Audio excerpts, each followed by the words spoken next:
Welcome to this video. My name is Buttress.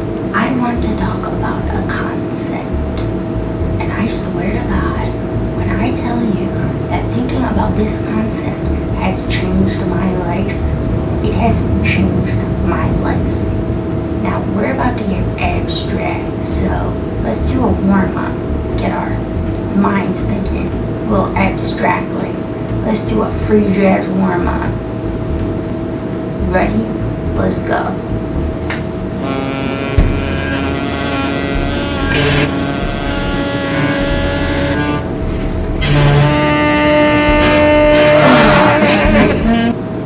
So now that we're a little warmed up, let's talk about it.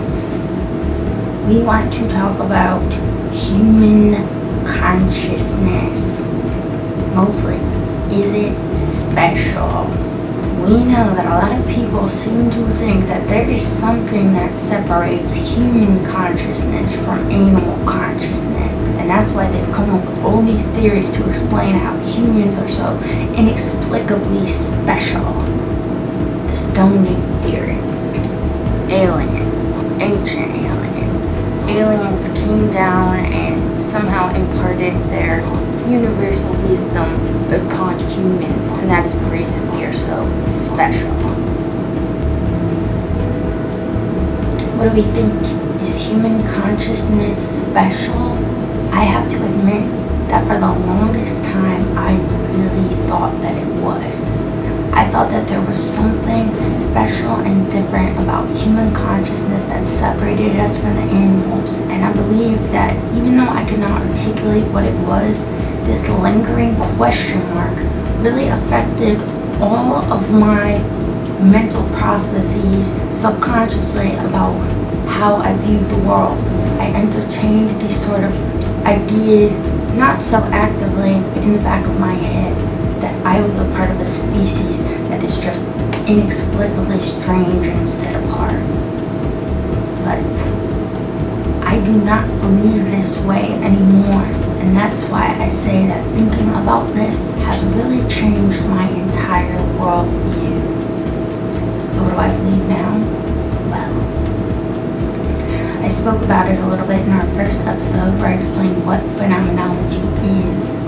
Phenomenology is the study of a lived first-person perspective from the lived first-person perspective. I gave an example in the first episode. Very briefly, I want to talk about it a little bit more because I feel like it really illustrates this concept. Okay, what am I doing? I am sitting in a room. I am aware that I am sitting in a room. All of my senses tell me what I am doing. I relate this information back to myself. I know I am sitting in a room.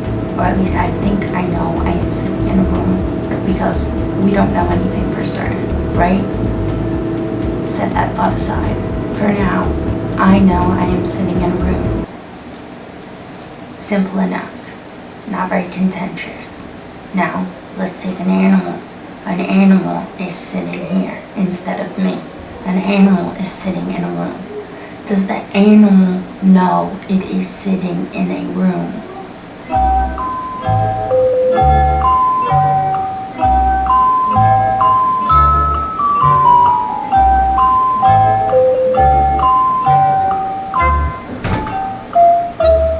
Yes, the animal does know it is sitting in a room. And here, I may get some people disagreeing. The animal does not know it is sitting in a room. The animal doesn't know what a room is. The animal doesn't know what sitting is. The animal cannot articulate back to itself that it is sitting in a room. So the animal does not know it is sitting in a room. Because whether or not people have defined it openly for themselves, a lot of people define the word know as being able to say it, to articulate it. A lot of people define knowing a thing as being able to repeat it back to themselves, being able to articulate an idea. That is the definition of knowing. But is that a sufficient definition? Is the only way one can be said to know something is if they can articulate it back to themselves? Well, How do we articulate something back to ourselves so we can be said to know it? How do we articulate? Through language. I have defined all the parameters that allow me to make the statement, I am sitting in a room. And that is why I can be said to know it. And why the animal can be said to not know it. Because the animal doesn't know what a room or sitting is, because the animal cannot speak. But let's introduce a third player into our hypothetical situation. A feral human. Somebody who's lived in the woods their whole life. No language, no concept of anything. Does the feral human know they are sitting in the room? Yes! Just because the feral human does not have lingual definitions for these terms that allow it to make the statement, I am sitting in a room, and that they can't say that to themselves does not mean that they do not know what they are doing. If they didn't know what they were doing, just because they don't have word definitions for what they are doing, they would be in a state of constant bewilderment. What's going on? What's this? What am I doing? What am I doing now?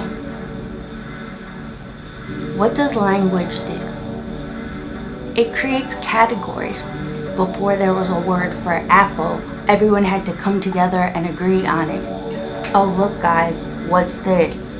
Everybody pointed to it and they all agreed, apple. But what precedes the categorization of the apple?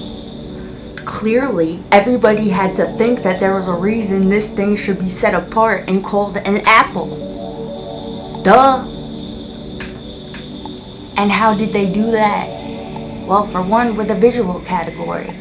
Everybody, sans blind people, can see this thing, and they can see that it has a certain set of characteristics. So that even when this one goes away, when I go out and I find another one, I still can call it apple. The only way we know things is not by being able to call them by their name. How it looks, how it smells, how it feels. Words are the things that humans commonly agree on to describe this certain set of characteristics. These categories precede language. Language exists to describe them, and not the other way around. Now, a lot of this might seem like, okay, whatever, what's the big deal? But that's because we really take this for granted. And why when I say thinking about this has really changed my worldview. And it started small because, these ideas really don't seem incredibly significant. But they are. The more you think about it, the trippier it gets. Think for a second. Try to think that you are the feral human. You have no idea of the word apple, words for anything. Try to think about a conscious mind without language. It's so fucking hard. I can't imagine, and I want to. And that's what we do here at Phenomenology Club. Pursue this interest because, and this is what the next episode is about, and why I wanted to preface it with this one.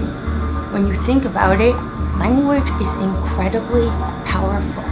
Language has given us the tools to craft these amazing, grandiose internal theories and emotional responses to this experience of being in the world. Experience is this incredible, trippy ass thing. It's so crazy. And it seems so crazy because we talk about it with ourselves, in our heads, with language. Language guides our mental affects. Language has seduced us into thinking that we are special. We are special, by the way. But is our consciousness more special, mystically set apart from the animals? I don't believe so. Language is the building blocks, the Legos of my entire experience. But not my entire experience, just the experience that I articulate back to myself.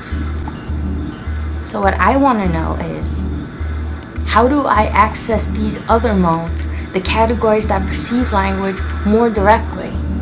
And what's the relevance, if any, to thinking about any of this?